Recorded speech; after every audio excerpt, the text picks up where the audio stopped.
Le jour où on va rencontrer Dieu, il n'y aura pas nos parents. Il n'y aura ni ceux qui nous ont critiqués parce qu'on était gênants, parce qu'on devenait trop chrétiens. Il n'y aura pas ceux qui nous ont lâchés parce qu'on n'allait plus en soirée avec eux. Il n'y aura pas les gens de notre ville qui nous critiquent. Il n'y aura personne. Il n'y aura que toi et Dieu. En grandissant avec Dieu, j'ai compris que je ne pouvais plus plaire aux gens.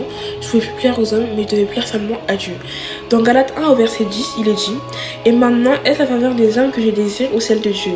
Est-ce que je cherche à plaire aux hommes? Si je plaisais encore aux hommes, je ne serais pas un serviteur de Christ. Si tu plais aux hommes, si tu plais aux gens, si tu plais au monde, tu ne peux pas être un serviteur de Christ.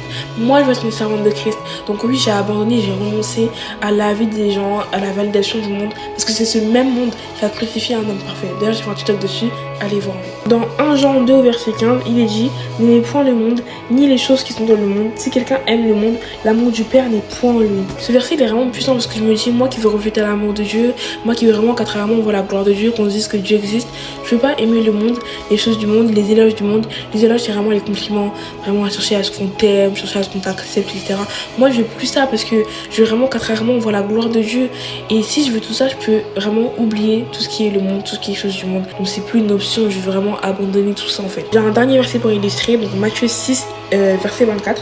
Nul ne peut servir deux maîtres, car ou il haïra l'un et aimera l'autre, ou il s'attachera à l'un et méprisera l'autre. Finalement, c'est très clair, tu veux pas servir Dieu et servir le monde. Tu veux pas être en soirée samedi parce que tu as refusé de dire non, parce que tu avais peur qu'on t'exclue du groupe, et être dimanche à l'église. Non, tu veux pas chercher la validation des gens et chercher la validation de Dieu. C'est impossible, ça va pas ensemble. En fait, quand je dis ça, on dirait que je pourrais juger, mais je ne juge pas du tout. Parce que même moi, j'étais comme ça. Même moi, j'étais le genre de personne qui cherchait la validation du monde. Je cherchais vraiment la validation de mes amis, de mes proches. Je cherchais vraiment à préserver mon image et la fierté de mes parents. Surtout ça, la fierté de mes parents. Mais oh mon Dieu, j'étais vraiment matrixée. Bien sûr, il faut honorer ses parents, mais on ne peut pas aller à l'encontre de Dieu. Donc, il faut d'abord plaire à Dieu avant de plaire à nos parents. Il faut renoncer à la fierté de nos parents, à la fierté de notre famille.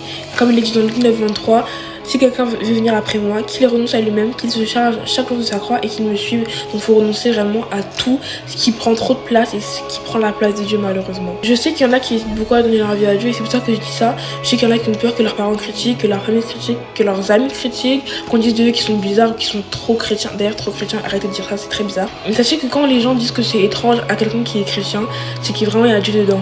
Parce que comme je l'ai dit tout à l'heure, quand tu plais au monde, tu déplais à Dieu. Mais quand tu plais à Dieu, tu déplais aussi au monde.